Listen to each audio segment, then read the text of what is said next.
Yo, this your boy EC22 of the FairWeather Fan channel, man. We're in for another live podcast. And as always, I got my two bros in the house. What's up, J-Dub? What's up, D-Way? Hey, what's happening, fellas? Hey, man, good to be here. It's been a minute. Yeah, it's been a minute, y'all. We took off last week, obviously, because of the election was going on. You know, we just wanted people to spend time with their family and give us a chance to spend time with our loved ones because we've been doing this thing every Tuesday. It was our way to play hooky from the podcast. We skipped. That's right. You know what I'm saying? I think we're all serving attention because of that, but it is what it is. Before the show, D-Way let me know that I was on the list. We're going to have to figure out what list that is in a little bit. But yeah, no. Can y'all let me borrow some sunglasses, man? I got a sun glare in my eye over here down here on my part of the town. Y'all may need to pull the shades down or close the roof or something. What's going on? I'm a little blinded right now in the end zone over here. What's going on? Jerry boy, he wasn't fooling with that. Man, yeah, he talking about that. We'll get into it, but I mean, I can't see the ball very well, man, on this end of the field. Man, if y'all have seen the header on this particular episode, I said we're not talking about the Cowboys, or are we? So I don't know, or are we? I don't know. Before we get started, man, I'll tell you what I do want to talk about. What's that? I want to talk about some hoops. Some little league, pee-wee, running, hardcore, 40 minutes of hell, hoops up in the Montana region. So before we get to that real quick, before you guys, if you didn't see the little letter I put up there, I posted on Facebook, I posted on Instagram. Once again, there are a lot of people who are not happy with their current teams right now. There are a lot of people who has bowed out of watching sports completely because their team is not so doing well. And I'm talking about whether it be in the NBA, whether it be in the NFL, definitely in college. A lot of folks are just not watching because their team is not doing so well. So here's my chance to introduce to you the FairWeather Fan channel. Not suggesting that you pick up another team like some of our social media superstars have. You know, the guy Bubba. Who is there? He's a big Dallas Cowboys fan. He switched over to the Bills and he weren't lying. So we're not talking about that. We're talking about just the enjoyment of sports, period. This opportunity, just like myself, who was a big fan of a certain team when the team let me down, I started to embrace sports as a whole. And then that would birth the FairWeather Fan. And so once I did that, birthed the FairWeather Fan, I started to enjoy sports, not just looking at other teams and professionals, but enjoying sports as a whole. So with that being said, you know, y'all know last year we kind of got dabbed into Little League football. My brother's a coach out there. And so we had several conversations with some Little League coaches, Little League managers, Little League owners of these leagues and stuff. We had to get a chance to talk to them, man. Once again, shout out to Kiva Rush and Big U Sports and all those guys who do what they do on the football end. But if you don't know my boy J-Dub, he is a football coach for basketball coach for Suns basketball team. So we're just going to let him and talk a little bit about that. So J-Dub, being a father and you get a chance to coach your son, what has that been like for you so far? Brother, it's been nothing but enjoyable. I have nothing but good experiences. Actually, the mom that I co-coach with her on the team, she told my wife, she was like, "Oh my God, thank you for loaning your husband." And my wife was like, "Nah, he enjoys it probably more than all the boys do." I just like being on the court. I like being around basketball. The game brings me peace. And so, you know, it's been good. It's been good. The you know, like I talked to Coach a few days ago, you know, every team has 2 or 3 stars and 2 or 3 mid-rank guys and 2 or 3 at the bottom. And we just had our first game, and the 2 stars they showed out. You know, they probably had 30 points between them. We won 42-12. It's just been enjoyable. I just like being on the court. I like listening to people I like talking to people who want to listen to somebody who's got something to add to their game. You know, again, there's a long way to go before college. There's a long way to go before anything special. But in the 4th grade, everybody's enjoying the game. Everybody's thinking they're the next LeBron James. So I've been loving. I've been trying to help them with some drills. They're finally getting some drills down. This week's practices are all on defense and where we're supposed to be. That's what I'm talking about. In terms of, you know, I'm trying to let the guards know they can pick their man up at half court. Let the bigs know they need to fall back, and be between their man and the basket. But man, I ain't got nothing. I'm happy to go to practice every day. So it's a blessing. It's a blessing. Man, listen, fun fact about me. Go ahead, D-Way. A couple questions. Jay, what's the name of y'all's team? So we don't have a name. We have a color. Our color is purple. And some of the boys want to be the purple bananas. And I'm like, okay. And some of the boys want to be the purple dog. So I'm trying to lead them towards the dog portion. At least I can bark at them from the sideline. Call me DMX. Yeah. That's cool. That's fun. Hey, I had a very, very, very brief run at coaching.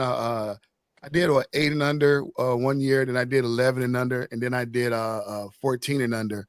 Way back, I was in my 20s back then, so that was back in the 1900s when I did that. So for those of you who wants to know how old I am, but no, let me tell you, as fun as it was being out there coaching those kids and those young men, that ain't something I ever want to do again. I'm just telling you right now, I had fun, and while you're in it, you enjoy it. But once, like now, looking back on it, it's like, man, I don't think if anybody handed me a clipboard, I'll probably start drawing houses on it or something. I ain't finna sit around and be trying to coach no team. I love that it. Being, if you have, I know, man.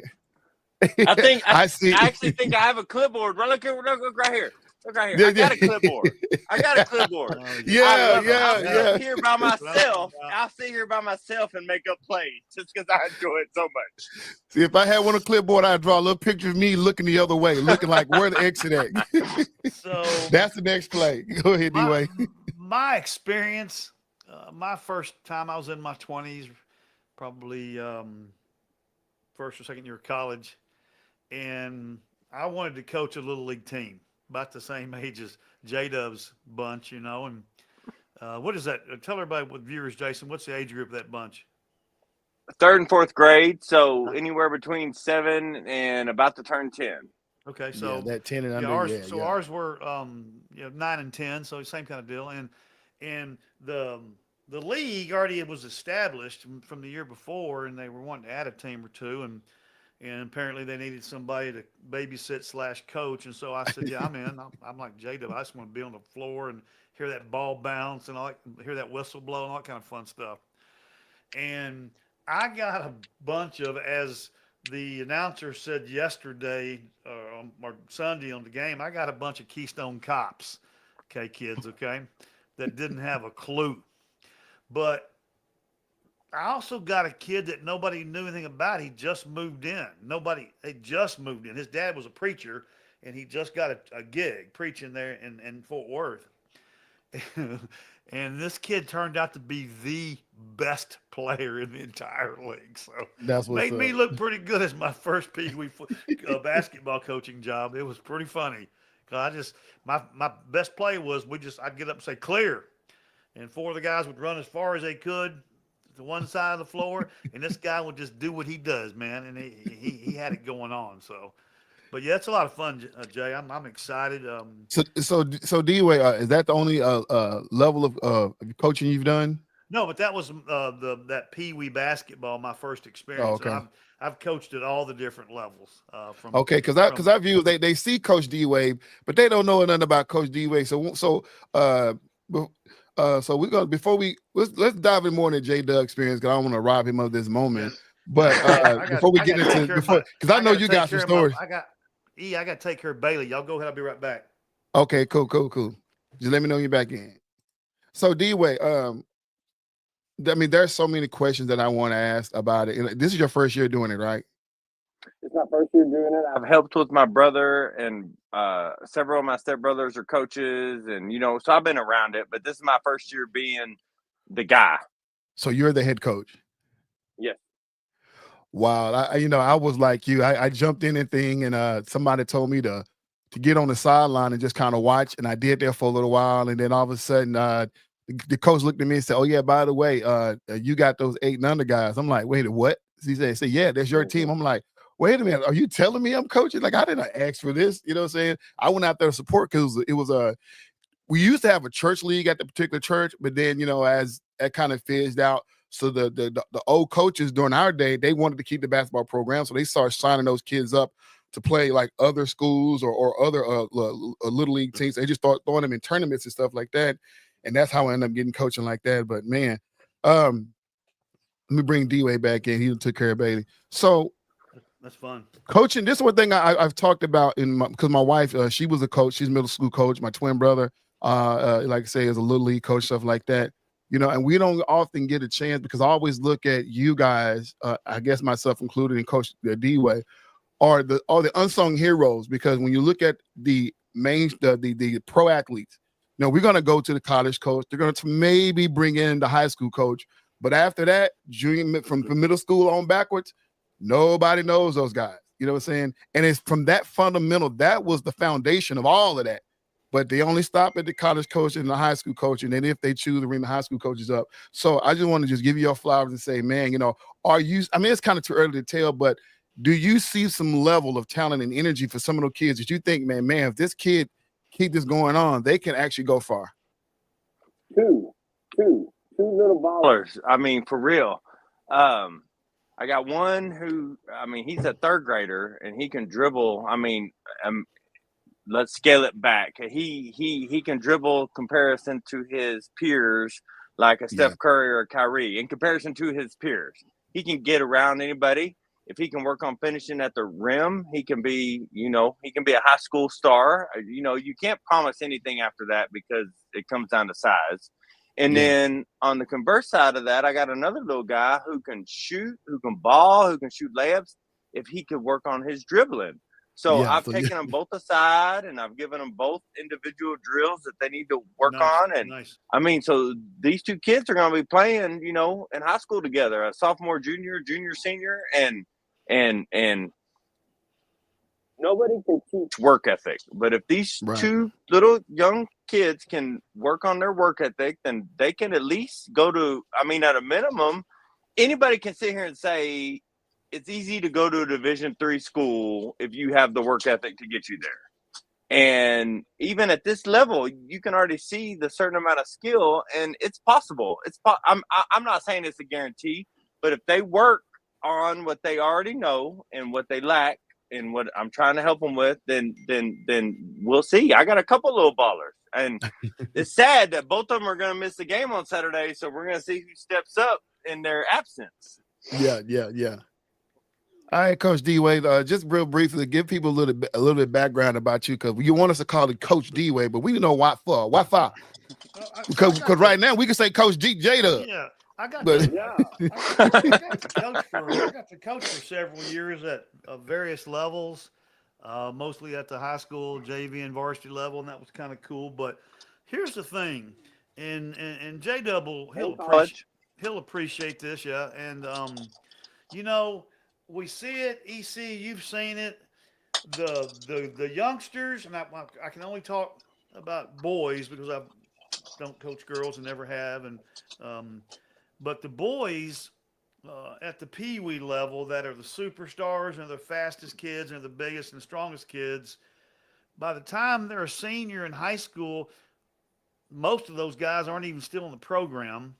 And secondly, it's because they matured physically quicker than those other boys did. And then you see those other boys in the 9th and 10th and sometimes 11th grade that will pass that boy that was a superstar when he was 12, and now he's 16 and he's not even getting on the field or on the court, if you will. And if I'm not mistaken, I think there was a guy that played professional basketball at the highest level that I think even got cut from his JV or varsity squad at one time. I can't remember his name. Twice. It'll come to me here in a minute. I think it's some guy named Jordan, but so what I'm saying is, and J-Dub hit the nail on the head. Every parent thinks his kid is going to be Shante Otani. Think he's going to be Steph Curry. Thinks they're going to be Patrick Mahomes. Every parent, and it's because the parents don't know what it takes.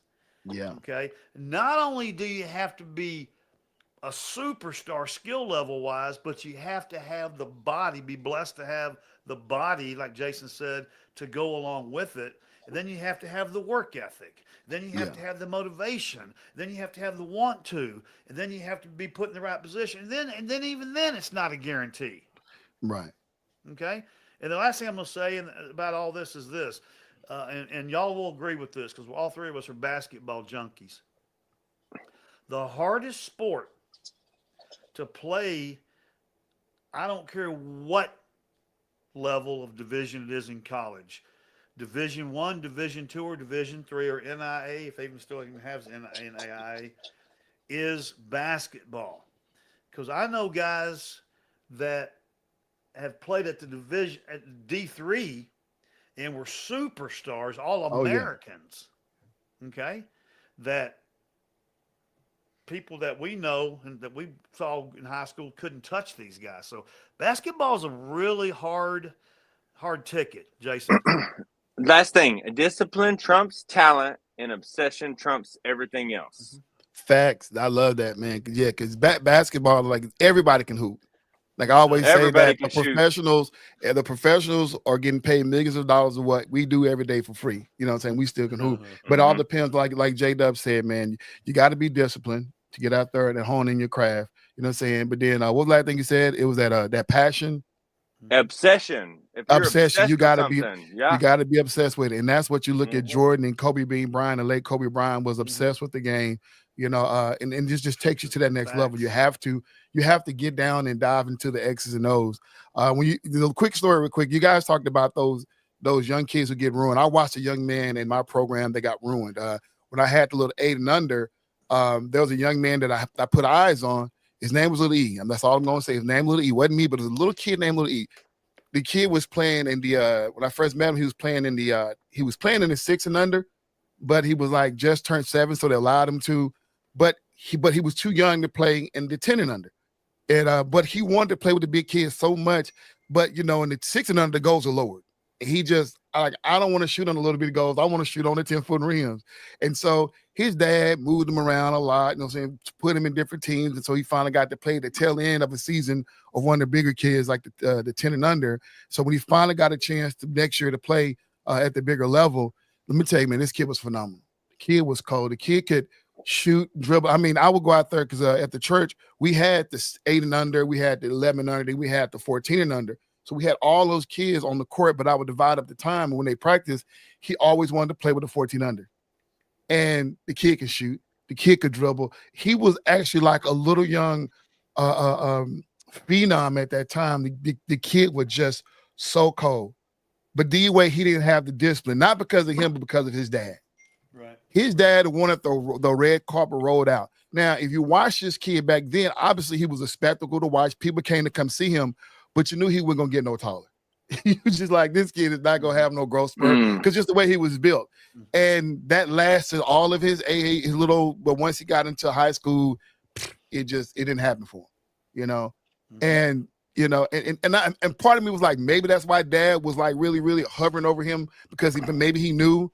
But back then in real time, you're like, Dad, I mean, but you got other kids on this squad we got to worry about. He want his kid to have the ball all the time.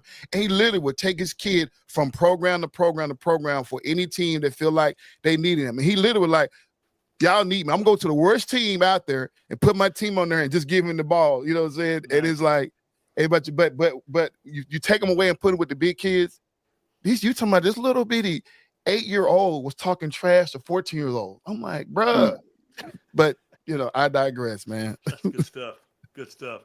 Yeah, as we transition, go ahead, D-Way. Before we transition, I know we need to shout out to my good buddy Jim Sundberg. I'm sporting a Jim Sundberg Fellowship of Christian Athletes golf hat that I got to play in a cool tournament that Jim's all about, and it was really neat. And a lot of money was raised for a great cause, help high school kids, boys and girls to come to know Christ and help them, you know, with their faith and all that kind of good stuff. But yeah, shout out to the Jim Sundberg Fellowship of Christian Athletes golf tournament that I'm sporting right now. So thank you.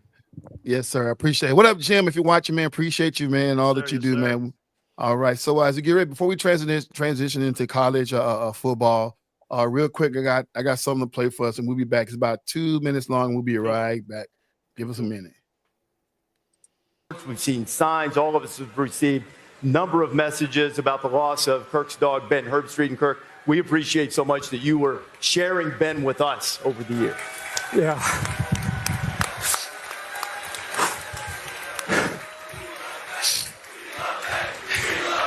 There's not much that has gotten as much attention on social media than the love for the dog. I mean, we've seen it. He's been a great teammate of ours for a while.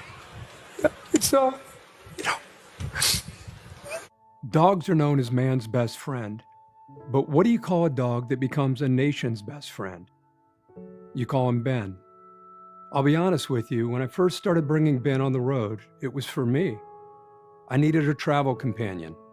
Hotel rooms can sometimes feel like islands of solitude, and his warm presence became my anchor to home, making my journeys feel less like wandering and more like belonging. When I was working in a hotel room, or a broadcast booth, or on the college game day set, reaching down and feeling that fur at my feet, it made me feel like I was home. Ben wasn't out here to become a social media star, but he became one, just by being himself. The Rose Bowl named him its chief happiness officer, and that's exactly what he did. He made everyone happy, and he did it without even trying. He just wagged that tail or nestled up against strangers like they were family, and that's what they became. On planes, in hotel lobbies, on the beach, in the mountains, it didn't matter if you were a college student, a movie star, a national championship quarterback, or even a state governor. Ben didn't care who you were. Everyone deserved his love. I think we can all learn from that. At a time when everything seems to be aimed at dividing us, our love of football unites us every weekend. What I experienced with Ben was that, and so much more. Dogs' only flaw as a species is they don't live long enough, but the warmth they give us, that never goes away. So neither will Ben. This man's best friend, who became America's best friend.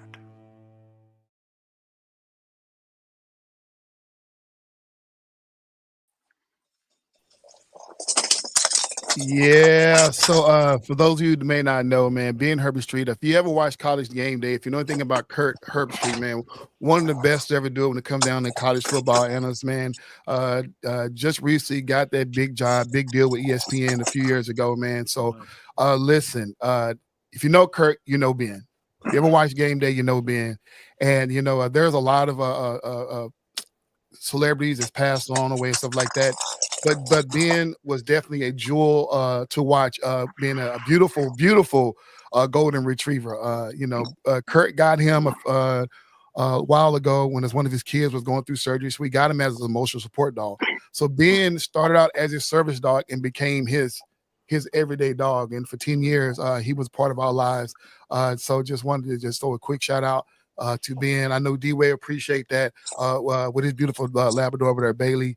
If you get a chance to bring Bailey in the picture, man, we would love the fans see it, the people to watch, see Bailey. But yeah, that's R in peace, rest in place, rest in peace, Ben Herbstreit.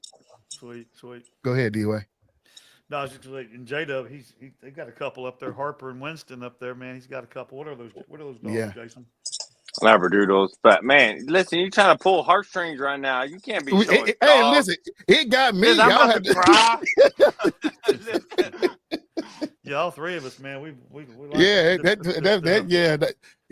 I had to play that video at least about 20 times to get all the emotion out before I can able to do it on the show, because it's definitely a heartfelt. Yeah, I know. Yeah, I feel you. Killing me, Holmes. Yeah, because on this show, man, I know people have their different opinions about animals, man, but I love animals. I remember when I lost my Rottweiler, Hans, and that was just like, you know it's a dog, but then it's those days after when you walk out in the backyard and you don't see your dog anymore. It's like, man, it's just those moments. And for those out there who may not understand, it's like, you never replace that feeling.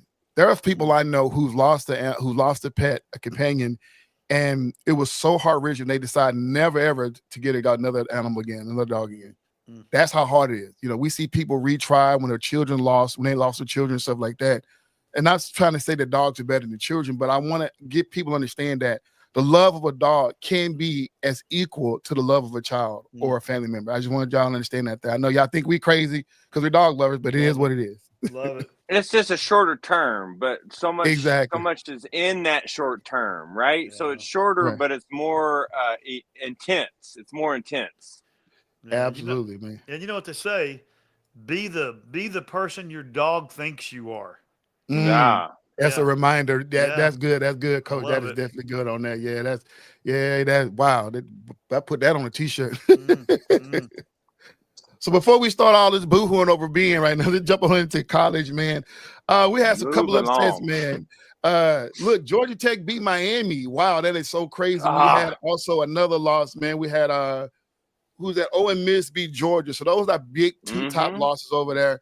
And then, of course, the new standings came out today, and obviously everybody's upset. Well, not everybody, but the people who are part of the Big 12 upset. I know that. People part of ACC upset. I know that much. But y'all, let's dive into this.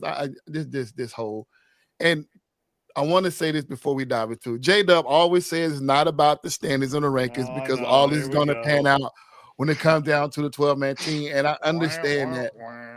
But, y'all, this is so disrespectful. Before I jump in, any of y'all got anything to say about key wins, key losses that you saw in college? I think the Georgia Tech win exposed Miami's weaknesses, in the ground and pound game. Cam didn't have the game that he was typically able to have, and they've been behind before and catch up. But based on what you just said, I'm not out on the Big 12 yet, right? So there's still 4 weeks to go, and all the SEC teams have to play SEC teams. So even though there's five teams in the top 12, there will not be 5 teams in the top 12 when it all comes said and done. There will be at least the Big 12 winner and possibly the Big 12 runner-up if they have a good record leading up to. Jerron asked a question. He said, "Was Clemson slated to win ACC?"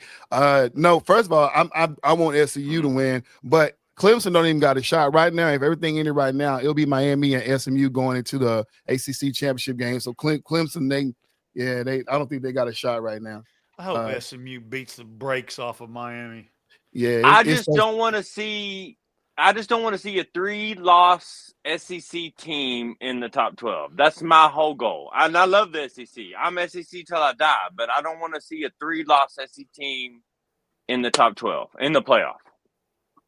Well, no, you ain't gonna see no. Hopefully, well, you just never know how it runs because they're still rooting for some of these other teams to get up in there, and it's gonna come down to these last couple of games. Because if you're looking at a 2-loss team going to the national championship in the SEC, more than likely that team that loses, they will try to probably slide into one of those last spots. And that's the hard part about this. While they're building up the SEC to be in that top 12. Right now you got 4 SEC teams in the top 12. And then you got I think. But 4, when you get to East and West, East and West, I'm hoping that when you see the different divisions, that when the championship game happens, that only the championship loser makes it, not the second best from that division. Does that make sense? Right. Yeah, it makes sense. Yeah. Okay. And so what you're saying is basically so what Jerron is saying. He said Clemson right now they are sitting in second place, but see once again this has to do with the way college football and the rankings work. Yes, they're sitting at second place. But when it comes down to actually getting all the way to the championship, like once the season is over with, like once the last game is played into the ACC or the college football, all that's going to flip. Because right now, in the SEC, you have let me pull that up real quick. The standing. So I don't only want to see Texas, Alabama, and Ole Miss at this point. If LSU. And Tennessee at this point. If Ole Miss or LSU are able to come above Tennessee, then I'm good with it. But I don't want to see any more than 3 teams from the SEC. Right. So the only reason why Clemson is at number 2 because they played more games. So, obviously by the time in the season, if the record stays where it is right now, where SMU and Miami remains 1-win teams, then definitely Clemson 2 losses will kick them on out. But right now, SMU is undefeated in their conference, and the Tigers and the Hurricanes only got 1 loss each. So he said it's no East and West in the SEC. Yeah. But the way it's they 2 divisions. I'm sorry. I gave them Yeah. names. I might have been wrong. It's 2 divisions, but hey, north to south, east to west, it's all the same. Anyway, Whatever. They still there's A and B. That's my fact checker, Gerard, Purple and man. white. But he wants you to I get like it right it. because Keep he's a me Tennessee honest. fan. Keep them honest. Because Tennessee right now are leading the SEC right now with only 1 loss in the conference, followed by Texas A&M, Texas.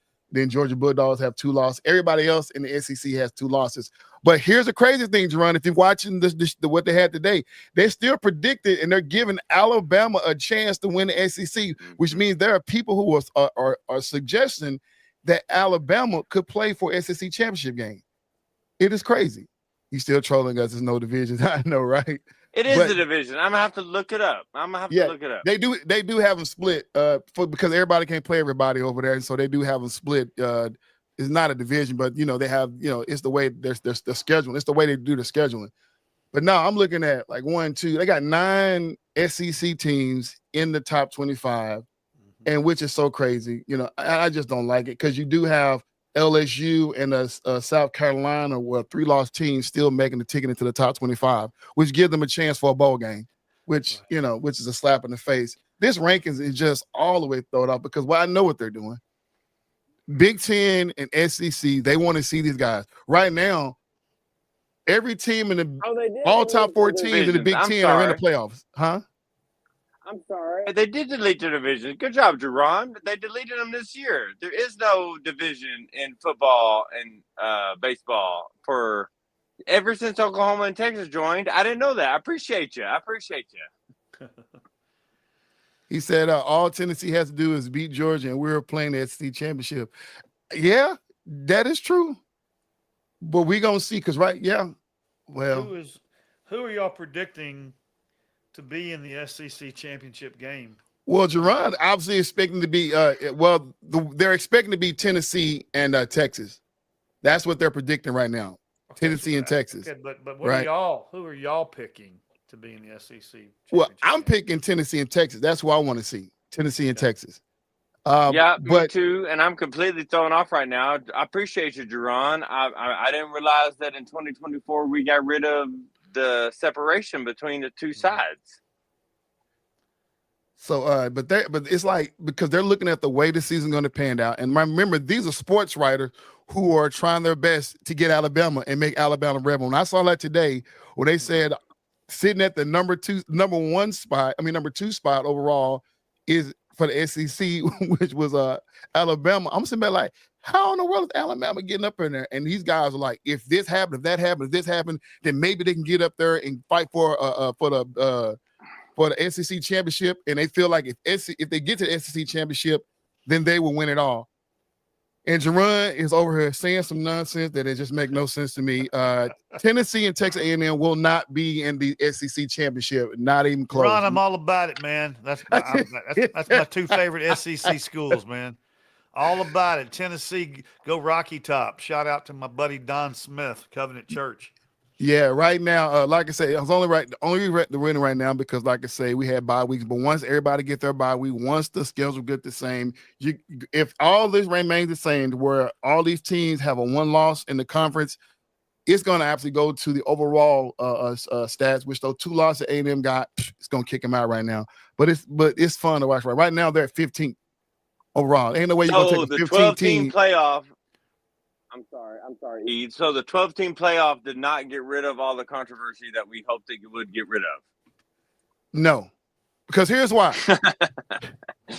The AC, you're supposed to have a big 4. You're supposed to have a big 4 for a reason. And so you're looking at the ACC and you're looking at the Big 12. They're being highly disrespected because they keep talking about, the strength of schedule. It don't matter. Like, these teams and these colleges didn't make the ranking. So if you're talking about, if I'm playing somebody in another Power 5 conference, which is my conference, and they're not ranked, what does that matter? They're still in a Power 5 conference. These teams are only ranked because the media ranks them. It ain't like you're ranking them based on what. Now, you can all start dive down based on the different players they have and stuff like that. But at the end of the day, it's like they're playing Power 5 teams. I mean, Power 4 teams, right? So right now, as it stands right now, SEC to make the playoff, not just make the first round bye, to make the playoff period, ACC and Big 12 have to win their conference to get that number one over, to get to ticket that first round bye. And then if anyone and nobody else in the ACC or Big 12 will make the 12-man tournament unless they win their conference champion, which is so wrong.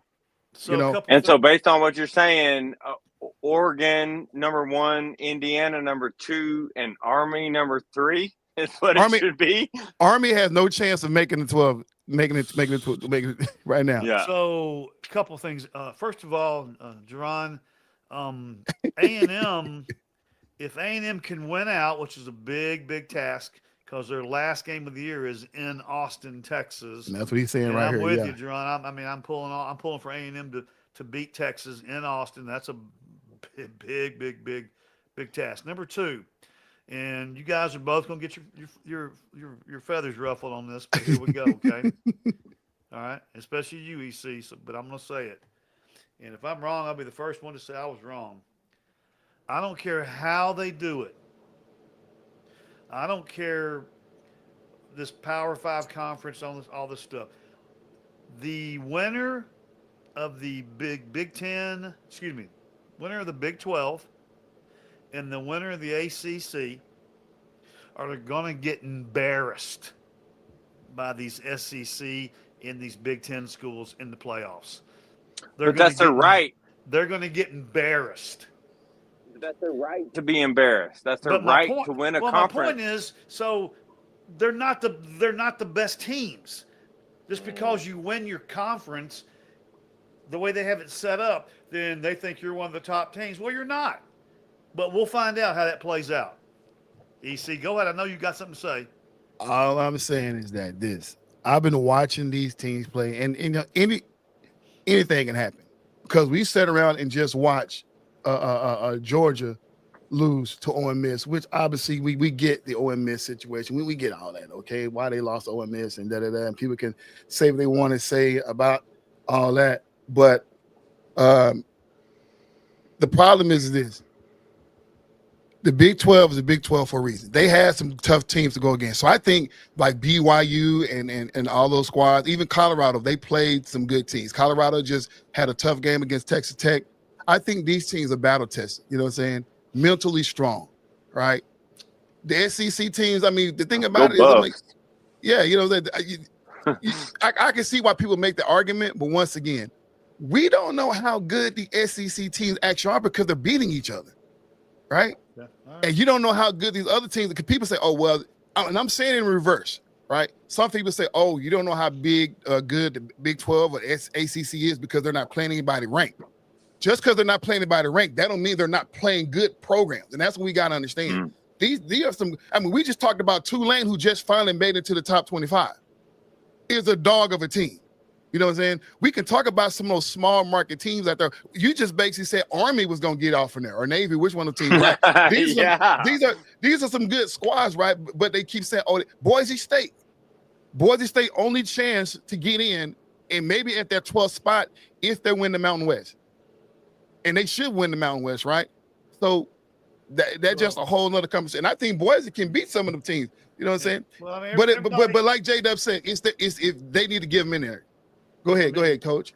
I mean, everybody has. That's what's cool about talking sports. Yeah, is everybody can agree to disagree. Yeah. So we'll see how it plays out. But this is something I've been saying for the last 10 years. The SEC is fixing to change, or they should change all of college sports and how the ranking systems are worked, because all the best teams play each other. Back to what he was saying, back to what Coach was saying, it's impossible to rank teams when, quote unquote, the best teams all are in the same conference, right? If Vanderbilt was an Ivy League school, would they not run the table and be 12-0 at the end of the season? Yes, but they wouldn't be the best. But they wouldn't be able to compete with the SEC schools. That's what makes this difficult. Yes, and I'm not disagreeing with you at all. I'm not disagreeing with you. I'm the first person to say that the top 6 teams of the SEC are better than the whole rest of the country. Okay, that's all I wanted to hear. But we don't get to have that. We don't get to say that based on the rules and the regulations that get in the playoffs, right? So if the best 12 teams play in the playoffs, it would be 5 to 6 SEC teams. It would be 2 to 3 Big 12 teams. It would be 2 ACC teams and be 2 Big 10 teams. Mm-hmm. But that's not the system we're dealt with. So we get to argue. We get to argue across state lines and state borders and conference lines to have these conversations, right? So my whole thing is I don't want to see – I said it at the beginning. I'm going to say it one more time. I don't want to see any 3-loss teams in the first year of the 12-team playoff. That's just my own personal hope. Okay. I don't want to see any 3-loss teams in the 12-team playoff. And if it comes down to Big 12, I mean the SEC, you probably will see one. It depends on who plays the SEC conference. So and I don't want to see it right now. Without thinking, I just want 2 names. I want 2 names from both you guys. I'll start with you, EC. Then I'll go to J-Dub. Then I'll finalize it before we move. Not who you want, not who you wish. Who do you think is going to play in the national championship game, EC? Two teams. That's all. I'm looking at this real quick. Let me analyze each one of these teams, and then I'm gonna let J-Dub go first. Let me get. I'm not gonna analyze anything. It should be Texas, Oregon. It should be Texas, Oregon. Right now, with games left to play, it is Texas, Oregon. Okay. Right now. Okay, so for me, and we'll let EC buy some time. For me, it's Texas and Ohio State. The ball's in your court, Eric. I don't like Ohio State. That's dead air. He got dead air on the. I don't even like. Honestly, I don't even like Texas, man. But I think not Texas. Who you like? It's not who you. I know. Will be. No, I'm looking at it. I think the team right now. I think that has a solid foundation, just a solid foundation without any lumps. I'm looking at right now, and y'all gonna laugh at this right now. I'm looking at Indiana. I think Indiana's gonna surprise everybody, right? 10-0. They're in the Big Ten, but they're getting they're getting no love. You know what I'm saying? Yeah. Now, granted, they haven't played any conference games yet, and it's the way their conference worked out. So they haven't played against the tough guys in their conference, right? So, but I don't think that's going to phase them. I think they're a good organization. But if I had to pick, I mean, I like Indiana, but you're looking at Oregon and maybe.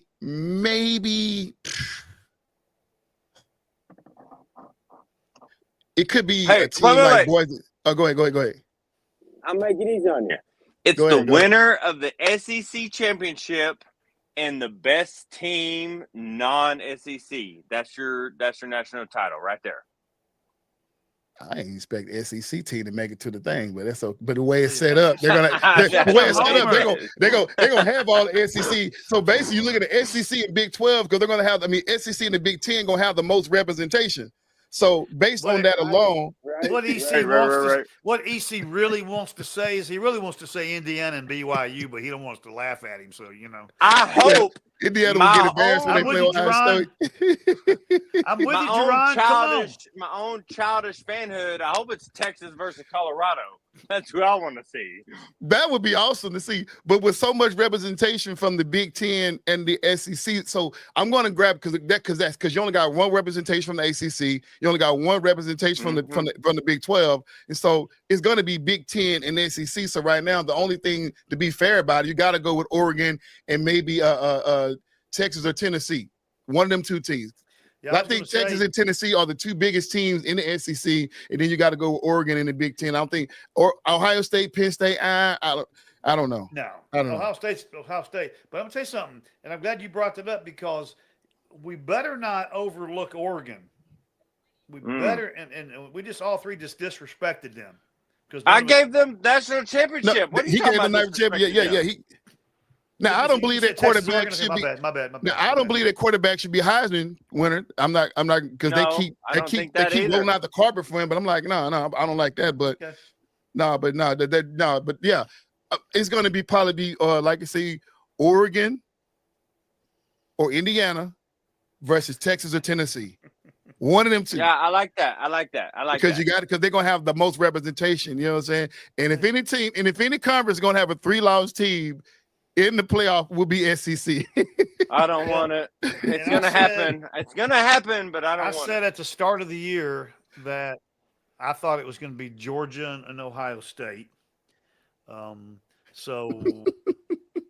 from the man who said San Francisco and New York were going to make the playoffs. For some reason, neither one of you guys, thank you.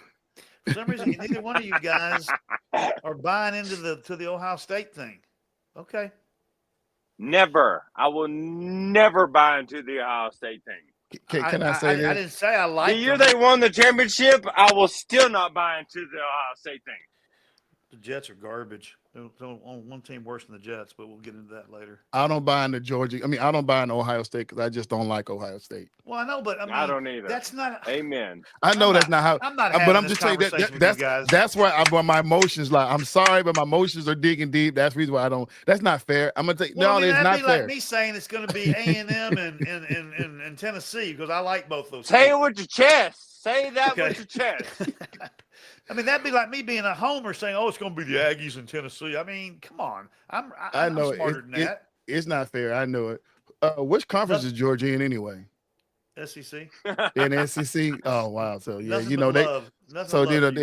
they dropped down 9 spots. Now I want to get to this before we move on to talk a little bit of professional football. But this is what trips me out with the college ranking on how they got it ranked. So obviously Oregon is number 1, Ohio State number 2, Texas number 3, Penn State 4, Indiana 5, Tennessee 6, BYU 7, and I'm gonna leave it at that. And you got all these other teams that fall behind them. But how is it that SMU and Boise State won last week, or this week rather?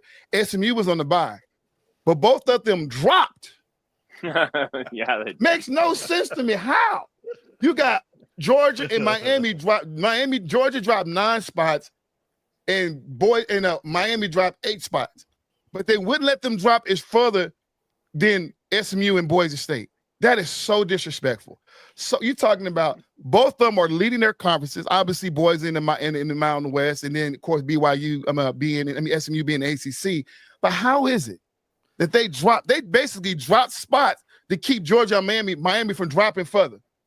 That is so disrespectful on so many levels. Whether you like it or not, that is just straight up disrespectful. You're talking about both of them are 2-loss. Well, Miami's a 1-loss team now, so I get maybe that spot. But Georgia being a 2-loss team. I don't see why Miami dropped 8 spots in the first place. 8 spots to a division rival. I mean, 5 spots, 4 spots. I'm sorry. You go ahead, E. You go ahead, E. Hey. You got me heated. SOS. Strength of schedule. Oh yeah, that comes into play. When you got 194 Division I schools. Look at Jerron. I love it. Jerron's got it going on tonight. But they got a Heisman Trophy. No, so I get this. So here's my thing about the strength of schedule. Once again, we're talking about rankings. At the beginning of the season, everything is ranked based on a prediction of what they think teams would do, right? You don't know until they actually start playing. And after they start playing, the problem is if you got 9 SEC teams in the rank from 1 through 9 or whatever, and then you start playing against those teams are not good teams. But we will never know how good they are because they're playing, because we keep saying, oh, they're losing against losing against a ranked team. And that's what I'm getting at. So we really don't know how good these teams are because they're beating a ranked team, but is that ranked team any good? Because they're getting in there based on popularity. So the preseason schedule, the preseason rankings are based on recruitment and based on last year's recruitment and last year's recruitment. So if a team, let's say Georgia, Alabama, Tennessee, any SEC team has 10 top 25 recruits per season, they're going to be elevated higher than the team that has 10 walk-ons. Now, I'm not saying the team that has the top 25 recruits is better, but these sports writers and these ESPN analysts and these all these other people who matter, we don't matter. If they have a strong strength of schedule and they lose, then they still look at that game as a positive game if they didn't lose by much. And it is the number one problem with college football, and it is the number one reason why I quit watching it for a while. I'm trying to get back into it. You got me on the FairWeather Fan. I need to know what I'm talking about.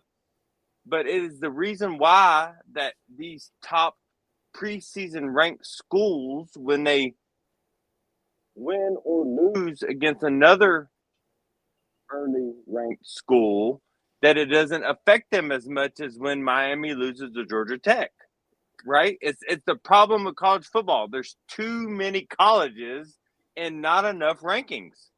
Yeah. And that. So I'm looking at. Let's take it. So let's go back and see what. So right now you're looking at SMU schedule, right? So they beat Louisville at the 22 spot. They turn around and beat Pitt. So the only loss came to BYU, which is the top team in the Big 12. That's the only loss. But everybody else, they've been beaten down pretty good. I've been having a good run against. You know what I'm saying? So you're looking at Nevada. You're looking at TCU was at one time national champion, but they get no love for that. Stanford, okay, Duke, whatever. Duke almost beat a top ranked team. Duke has been giving everybody problems lately. They beat Pittsburgh, who's ranked. And then you got these last couple of games. But Boston College, y'all forgot Boston College dropped down 2 juggernauts at the beginning of this season. And before briefly was ranked at the time. You know what I'm saying? But they don't, because they're ranked now, because they're not ranked now, all of a sudden we don't get credit for that win when SMU beat them. You know what I'm saying? Mm-hmm. So, and that's just type of stuff we're talking about. So I think a lot of this stuff, it obviously, at the end of the day, they want SEC teams to go up in there. And right now it's clear to me that they're trying to send a statement to the Big 12 saying that the reason why the Big 12 was a Power 5 school is because of Oklahoma, A&M, and Texas. And that's a slap in the face. That is a slap in the face of college football because, we know the teams we have in the Big 12 right now are traditionally basketball squads and basketball teams. We know that, with the minus of Colorado, but with BYU and Texas Tech, Texas A&M, these are good basketball squads. Cincinnati, Pitt, all these guys, are off a good basketball program because Draymond Green came from Pitt, didn't he? I think so. One of them guys. No, that's another guy came from Pitt. But no, so that's what they're known for. But football, they're playing. They're playing. They're still a Power 4 school. Give them credit. And so even SMU, this is the first time I've ever looked at their schedule. So they barely beat Nevada. They barely beat Duke. But neither one of these teams are ranked. So they didn't get any credit for a win against a ranked school, even though, brother, listen, there's a big change coming in college football in the next couple years, and it has to do with the conferences and how everybody's aligned and the ranking. After this playoff system is implemented for 2 or 3 seasons, they're going to start saying, hey, we need to figure out how to make it better for all the best teams to get there. And we're just not there yet, but it's coming. It's coming. Mm-hmm. Yeah, I'm not mad. I'm not mad at it. I am a little bit. I'm not mad either, but again, D-Wade, no, I'm somewhat in my feelings. But before I go, I'm gonna pull up something real quick, and I'm gonna see if this makes any sense. So I'm looking at Ohio State's Buckeyes, Arkansas unranked. Who's this? West, where unranked? Marshall unranked. Michigan State unranked. Iowa unranked. They lost to who they lose to that week? They don't even show who they lose to. Oregon. Oh, they lost to Oregon. They lost to Oregon. Yeah. They beat Nebraska unranked. They beat Penn State, who's a ranked team. Purdue, they beat unranked. This is Northwestern or Northeastern, whatever it is. They played them. They got Indiana. So they only played against 2 ranked teams. One they lost, one they won. So their schedule don't look no different than me than SMU's. That's all I'm saying. Okay. Looks no different. So, and I agree with you, but as of right now, it's the SEC and everybody else. It's the SEC and everybody else. That's all I'm saying. Eric, So we can agree with like that. SEC, it's SEC. It's a pull to tell us as fans that the SEC is better. And so long as we can have these teams ranked, because I watched them rank TCU being number 2 last year because they just the year prior they got all the way to the national championship. The whole world knew they lost at least 9 guys to the pros. Mm-hmm. They did not have the same team, but for whatever reason, they still have them ranked. Colorado beat them their first game, and they dropped out of the rankings the game after that. Mm-hmm. Colorado was out of the rankings, but then they brought Colorado back in because Colorado was in the back Pac-12. Brought them that one game, brought them into the rankings, then took Colorado 2 more losses to finally get out of the top 25. We watched this year with Florida State. It took them 3 back-to-back losses to finally get them unranked. They were trying their best to keep them up in there. But after 3, they said, you know what, dog, we can't keep doing this. We have to finally get you out. And of course, because what I'm saying, they are a bad team. Now, if they had they're a bad team. What I'm saying, but there are a lot of bad 2-win teams. There are a lot of bad 1-win teams. Because if you can say that BYU is a bad 1-loss team or Indiana is a bad 0-loss team, then that suggests to me that there are some bad 2-loss teams. There may be some good ones, but there may be some bad ones. But we don't know because we keep looking at the fact that they're ranked. The ranking has really nothing to do with base. It has to do with it. I want this team to win. I'm going to make sure this team wins. I want to make, and that's just so sad. That's just the way it is. But I digress. Agree to disagree, but I think we all agree that it's going to at least be we know it's going to be an SEC squad and a Big Ten squad in the championship. 4 weeks left. 4 weeks left. Let's see what happens over the next 4 weeks. Yeah, that's going to be an interesting conversation. I know we got a few minutes, man, but let's dive into some football, man. We're not talking. Well, you know what? Let me give a spiel and the reason why I don't want to talk about the Cowboys. And this is the same stuff I say all the time. Listen, folks, the Dallas Cowboys, at the beginning of the season, we had our predictions. Some say 9-8. I gave the benefit of the doubt. They say 12-5 because that's what they normally been sitting at. But majority of the people on all the podcasts that I've been on has pretty much given them that mediocre role of being a 9-8 team because of what? Because them doing absolutely nothing in the postseason. Now you take your star quarterback out of the equation. What we saw in preseason out of Cooper Rush and out of Trey Lance was not anything that we thought can carry that team. Mm-hmm. So why is it everybody is still surprised that the Cowboys suck? D-Wayne, help me understand what is it? So everything you said is awesome. I don't think people that know sports are surprised. I think people that know sports, they've been saying this is a joke. What they're paying Dak is a joke, and what they're paying CD is a joke, and you know it's a joke.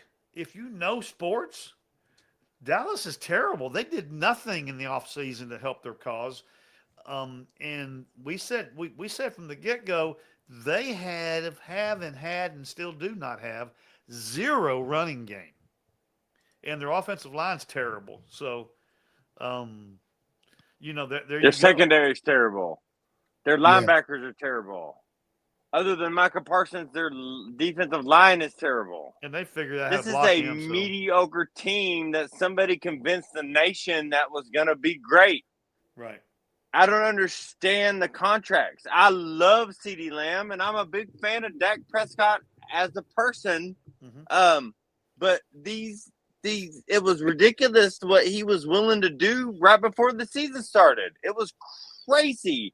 And I'm not even a blue blood Cowboy fan. I could care less whether they win or lose, but I have a bunch of friends and some relatives, coach, that the Cowboys winning make their lives better. And I did not see it. I did not see anything they did in the offseason. I didn't see anything they did last season. I didn't see anything they were doing in the preseason. This is a bad team with a bad general manager that can't win a game at home because the freaking sun is blinding your touchdown, and that's the Yeah. only touchdown we can talk about. So Right. if we were sitting here, the three of us right now, I'm sorry, I'm gonna hold it for a second. If the three of us were sitting here talking about the sun blinded 3 touchdowns and that's why they lost, then we have an argument. We have a conversation. But the fact that it's the only touchdown was blinded, and it wouldn't even mattered in a 3 touchdown game, then what are we talking about? This is a bad team. They are in the bottom third of the NFL. Let me say this. Let me say this real quick about this. I want to attack that part right there. First of all, this is your home stadium. All right, let's get that right there, right? We're talking about teams across the world has no dome. We call it Big Noon Saturday with a bunch of teams that has no dome. Well, y'all know what Big Noon is? That means the sun is sitting right on top of you. And as the time goes down between you on the east and the west, it's going to shift. So at some point, the sun is going to be directly in your face. Everybody plays that way. You do not get to use the excuse. You practice that way. You got your stadium you practice in. You practice when the sun is in the stadium at that particular time. It's a 12 o'clock game. You practice that way. You know what to expect. When I watched that play before they showed the sun, it was a situation where CeeDee Lamb thought it was going to Double or whoever that was right there. He thought it was going a different route. He didn't know what's coming to him. He didn't even get his head around, but he going to turn around and make it seem like the sun after the fact. He just wasn't. The chemistry on the play call was off. Wait. I agree with you 1,000%. Okay.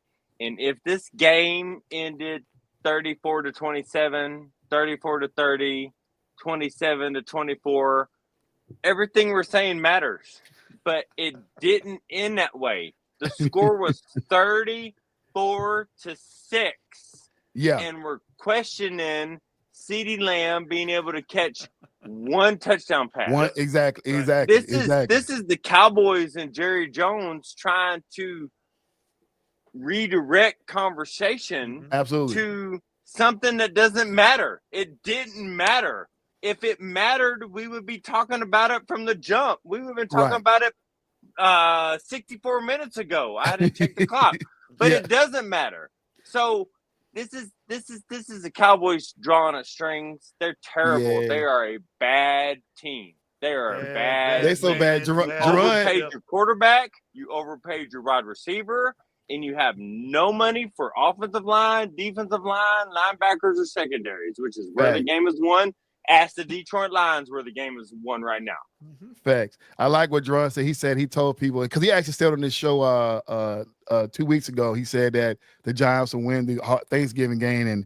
And it's sad because that's what we're looking like. If we don't win no other game the rest of the season, Dallas, please find a way to win that game against the Giants. You got to find a way to win that game because we don't want that.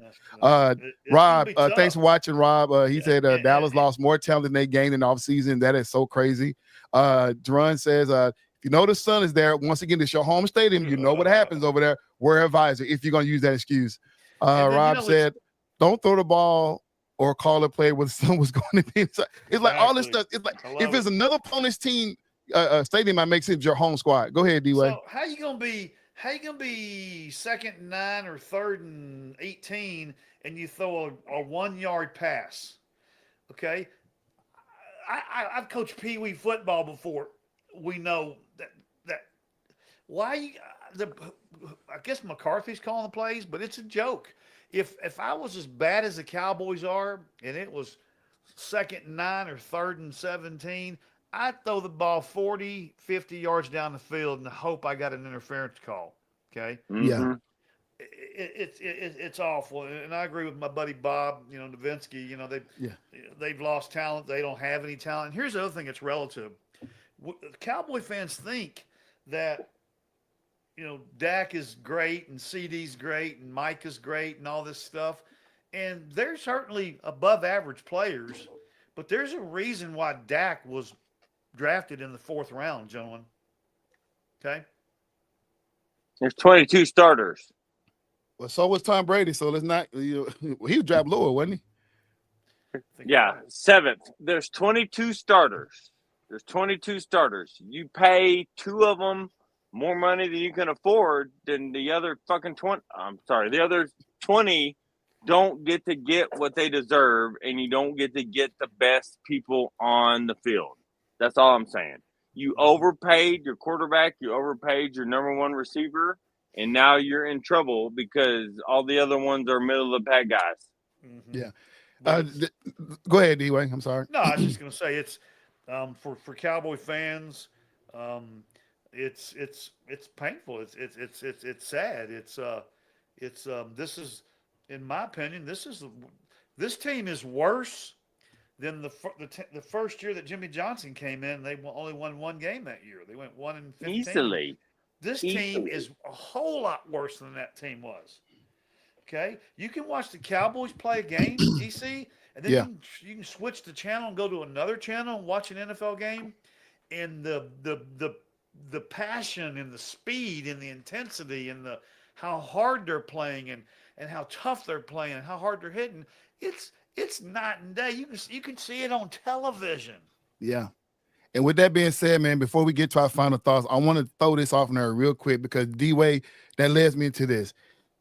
I know I keep talking about the FairWeather Fan, and those who are watching is, once again, I want to make this clear. The FairWeather Fan brand is not about bandwagon riding and jumping from team to team when they're doing good. It's just what D-Way said. There are more teams out there that are playing the sport the way we love. And it's excitement. That's why we love every sport. You know, from women's to men's, on different levels. You know, we're talking about from the pros all the way to little leagues. We watch it all, you know, because we just love the sport. And I just want to let you, those of you who choose not to watch the sport because your team is not losing, you know what? You're missing out on a lot. Don't do that. And I know the emotions are attached to it. I get it like that, but you're missing out on a lot. We're talking about the Cowboys who are right now sitting at the bottom of their division. Well, second to the last bottom of the division. But let's talk about the teams that are doing great. You're talking about Buffalo Bills are leading their division. No surprise there. We're talking about the Pittsburgh Steelers are leading the AFC North. Last year was the toughest division in all of sports. And I say all of sports because, I mean, they had, 3 of those teams to make it to the playoffs. And but yeah, they are winning that division. Nobody saw this. You talking about Still blows my mind. Blows my mind. You talking about blows my mind that Pittsburgh is as good as they are. Jada, they had a quarterback balance between Russell Wilson and Justin Fields, but yet they're winning the division. Right, and Drew said right. Ravens and Steelers is going to be good Sunday, right? Because you're talking about 2 7-win teams. You know what I'm saying? That's going to be crazy. No surprise over in Houston. No surprise in Kansas City. No surprise in Philadelphia. But check this out: Arizona Cardinals winning a division in the same division as the Rams and the San Francisco 49ers. Crazy. There were people at the top of the season was saying that Kyler Murray is his last year. They should move on from him. That team was terrible. And I told somebody, I said, man, listen, I like Kyler Murray. I know he's in that division. I picked the Rams to come out of that division. But man, I was like, I like what I see out of Kyler Murray. I like the energy I saw when he finally came back last year. But who would have thought? I didn't see this. I thought it was going to be the Rams, 49ers, Seahawks, and then Cardinals. But I thought it was going to be the toughest division. I thought that division would have the chance to take 4 teams to the playoffs. So, but right now it still looked like they can't be that team because they're still the hardest division over there. But I don't know, man. This is what football is all about. Any given Sunday, you know what I'm saying? You love it. So while we're sitting around, and I get it, we're here in the Metroplex. We got to talk about the Cowboys. But God, dog, did anybody see my Detroit Lions play 2 different styles of football on Sunday night? My good God, what in the world is going on? 2 completely different styles of football in a single game. My favorite thing, the guy was selling bricks in Houston just last 6 months ago, and I don't know what bricks mean, but it could be good or bad. And the Texans kicker could have made it even worse. There were so many games decided by field goals this week. Like Kansas City. Kansas City, the Carolina game with the Giants. I mean, it was a good game in Germany. I love to see that. Man, that was the game of the week. Yeah. Germany game. Yeah. Thursday night game was the game of the week. That Thursday night game was rough. Yeah. Man, that Thursday night game was 250 yards receiving, and they still lose. God, though. I hate to see either team lose on Thursday night. That was the worst. That was the worst to see anybody lose. but we're in that crux of the season where everybody that you expect to win is winning, and when they don't win, you're surprised. Right. So I still expect the Bengals to make the playoffs. I'm gonna be honest with you. I still 100% expect the Cincinnati Bengals to make the playoffs. Man, it was a good week of football. I hate that they were all decided by field goals, but sometimes the best weeks are decided like that. Yeah. You talking about the Chiefs and Broncos, man? That missed field goal. I love that. Yeah. You talking about the Saints and the Falcons, man? That was a field goal game. Yeah. The 49ers and the Buccaneers in it that way. Yeah. It was the Steelers and the Commanders, you know what I'm saying, was an awesome game. My goodness, that was awesome. Yeah. Man. Russell Wilson looked like old Russell Wilson. To be as good as they are. I just knew they was gonna get beat down that game. I thought that young Commanders team was too fast for them, but that one little play to where and I just watched it. There was so much that happened on this play. So Russell Wilson has always been an upstanding guy, and he is an upstanding guy, right? But there's so much to unpack. So they didn't make the first down. They didn't on third down. So he's literally, as a professional, walking off the field like, I know what's going to happen here. We're going to have to punt this ball and just move on, right? But Tomlin, Tomlin stops him like, no, go back out there. You Russell Wilson. I don't know what he said, but it's kind of gave him a look. Do what you do. And everybody in the whole sports world knows about to happen. We're going to try to draw him offside. They had a young guy who got a little anxious. He jumped, it won, and he got it. Mike Tomlin looking, shaking his head like, that's what I'm talking about. Russell pointed to Tomlin like, good call, coach. And then he started doing this. If y'all don't know what that is the Antonio Brown dance, who used to be in Pittsburgh, who got moved on and got, pretty much excommunicated from the NFL because of the antics. But that's the Antonio Brown dance. I don't know. Russell has always been it, but that was why he's shooting at Antonio Brown. I don't know, but that was weird to see him do that. Well, but I love it. But that's y'all, for those who are watching the Cowboys or you just watching your team that's not doing well, this is what you're missing. There's so much energy, man, that happened this week in pro football. But if you're not watching because your team ain't winning, man, you're missing. You can find Detroit, Minnesota, Baltimore, Kansas City. It's nice to see Miami with Tua back. There's all sorts of teams you can start rooting for. Last question for you guys, and I'm not going to answer this question, but I want you guys to throw it out there. Should Aaron Rodgers retire? Yes, I'm done.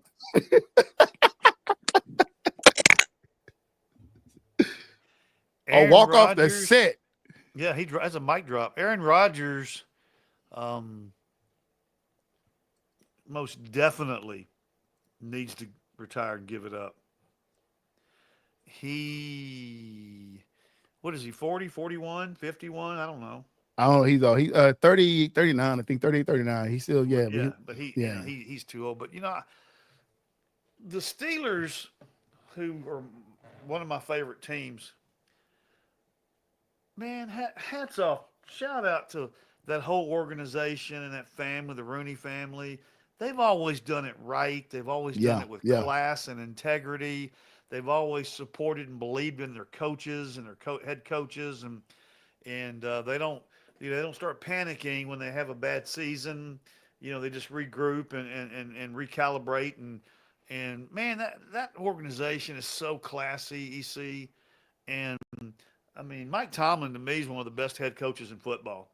Yeah, he is, man. He's so steady, stays the course. He doesn't get too high, doesn't get too low, and man, I'm proud of the Steelers, but J-Dub's right. I mean, if you like football, college football and professional football right now is getting ready to. It's fixing to be wheels off. We're right there. Yeah, we're right there now. Yeah. Yeah. You're muted, J-Dub. You're muted. Can you hear me, J-Dub? Okay. There you go. Okay, there you go. I really had to hit the head. He said, but Rob said that Aaron Rodgers still believes that he can play at a high level. Otherwise, he wouldn't have come back from last. I get what he believes, and every guy's supposed to bet on himself. But man, what I've been seeing out there, he has spurts of Aaron Rodgers plays, but he can't sustain that type of energy He's time to give it up. He's acting like So- Brett Favre. And so on that real quick, I'm all about a quarterback. Aaron Rodgers has got some talent left in him, and I'm all about him going forward. But if him and his offensive linemen aren't on the same page, then it's a moot point. It doesn't matter. So if he can win the locker room and he can win his offensive line back, then maybe he got another season or two in him. Nah. He's a Hall of Fame quarterback. He's one of the best to ever do it. But he has lost the line. He has lost the locker room. There's a long way to go before he can play another season. So I think it's just easier for him to retire. Hey, Rob, agree with what you said. That been said he should have retired last year. Just don't have a whole line to protect him, right? And to Rob's point, we know how bad the O-line was, and you thought that bringing in your guy was going to save the day from the Rams. It's like the most quarterbacks in this league have one good quarterback and maybe a secondary. We watched Josh Allen do it prior to getting Amari Cooper with nobody that we knew of, right? Mm-hmm. Yeah, you got your guy that came from what's the name with you, from I forget his name, that came from Green Bay with you, and then you had Vegas. But the one he had that came before he got Devontae, they had another guy that came over there for him. I forget his name. Yeah, Lazard. Alan Lazard. Yeah. They had Alan Lazard, which was their number 2, and they had Garrett Wilson, their number 1. So you had 2 good receivers on top of the others, and then bringing in a third receiver, you thought that was going to make good sense? You thought that was the problem? Well, It makes no sense. I agree with Bob Novinsky. I mean, if they had good offensive line play, like they used to protect Brady, like they used to protect my man Joe Willie Namath back in the day, if the offensive line would keep people off of Aaron, he's good enough. But because he didn't have the time and they're rushing him, he's not good enough anymore. Now, any professional quarterback, just to piggyback on what you say, if any professional quarterback has 8 to 12 seconds every single play to let their receivers get open, then that's awesome. Right. But the reason Tom Brady was great, the reason Patrick Mahomes is great, the reason Joe Montana was great, the reason all the greats are great is because their offensive line gave them time, or they trusted them to get enough momentum for their running, for the wide receivers to run their route. Right. No, and Aaron Rodgers does not have that. I'm not blaming anybody. I'm not a coach. I'm not a scout. I don't know why, but Aaron Rodgers does not have that 8 to 10 seconds, 8 to 12 seconds every play. And that's being a little ridiculous. When 8 to 12 seconds, nobody has 8 to 12 seconds. Yes, they do. Brady had 8 to 12 seconds. I'm not going to have this conversation with you. That's a long time. 8 to 12 is a long time. That's like college. Long time. But the other thing that that Aaron Rodgers can't do is he can't buy himself time at this age. Mahomes can buy himself time. I think that's why Brady ended up retiring, because he knew it was time. He couldn't continue to buy himself time. Mahomes is a master at it. Josh Allen. I mean, we can go on, but Aaron's got to go. You know what's crazy? So this whole segment started with E asking us whether Rodgers should retire, and I don't believe he can control the offensive line with the Jets. So with that being said, before he tears an ACL or gets his level 3 concussion, I think this should be his last season. 1,000% no. Now, the one thing that Aaron Rodgers does well is but it's the same thing I heard. D-Way talking about him not being able to buy time. It's because what he does well, traditionally, what you're supposed to do, especially when you're a young quarterback, is step up in the pocket. With the speed of the D-line, that's like you step in the pocket, you're getting lit. Basically, you just took a few seconds off your throw and stepping in the pocket. But he still does that well. Now, when I watch some of these younger players, people like Jaden Daniels, people like some of these other quarterbacks out there who are young and good, they refuse to step up in the pocket. And they got good offensive linemen that's giving that time. You got guys that are coming in behind you, and all you have to do is step up to give yourself the extra bit of time, but they won't do it, and they're taking hits. They don't need to take hits because but when you have a bad offensive line, I get it. Don't step up in the pocket because they're breaking down, but that's what he keep doing and keep just, those 3 to 4 seconds are going down to 1 to 2, and he just getting lit. Boom. You know what I'm saying? And he's not a drop back quarterback. He will drop back, But sometimes when he dropped back, you got to go back up into it. He dropped back and he stayed there. And it's just like, dang, Roger, he's about to get killed, you know? So, I don't know. With that being said, man, we got any final thoughts before we end the show? Bro, I think Go ahead, my J-Dub. final thoughts real quick are it's a great NFL season going on so far. The NBA season has started off very well. We got a lot of injuries, but I ain't got nothing but love for all the professional athletes who do what they do to make us talk about what we talk about. Yes, sir. Coach, what you got? So I want to see here in the upcoming weeks if Indiana is what their record says they are. Okay, I'm not saying they are. I'm not saying that. I'm curious to see. I want to see if the Chiefs can run the table, because they're going to start talking about that here in the next couple of weeks if they continue to win. And J-Dub's shaking his head no. And the cool thing about it is they don't have to run the table to win the Super Bowl. Right. In fact, there's a part of me that thinks maybe it'd probably be a good thing if they go ahead and get that monkey off their back if they did get a loss, but it's good. So just real quick, they got the Bills this week, and they got the Texans, the Steelers, and the Broncos to end the season. So there's all good opportunities for them to get the monkey off their back. Yeah. So that'd be that's my final thoughts. It's just going to be really good TV to watch if you like football. So. Oh yeah. But man, it was awesome as always, EC. All right, that's all I have, y'all. Real quick before we get off the channel, y'all, the election is over with. We already have a new 47th president and one Donald J. Trump.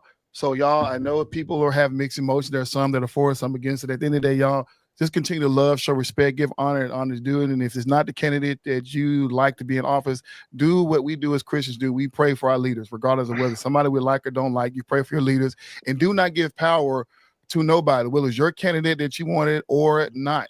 Do not give anybody that power and throw it over you to make it seem like that your world is going to get better or not get better because we have a person in office. The one thing that will get your life better is you and Jesus Christ. So, you know what I'm saying? You, Jesus Christ equals life getting better. And with that being said, look at Bailey. Bailey, you're on camera, Bailey. Bailey, you're on camera. Bailey, look at us. She wants to go outside. She wants to go outside. All right, y'all. That's been the FairWeather Fan channel, man. Tune in next week, man, as we dive into more sports, man. Once again, man, we're throwing up producers, man. This has been your boy EC22 with my boy J-Dub and D-Way, and we are out. Boom.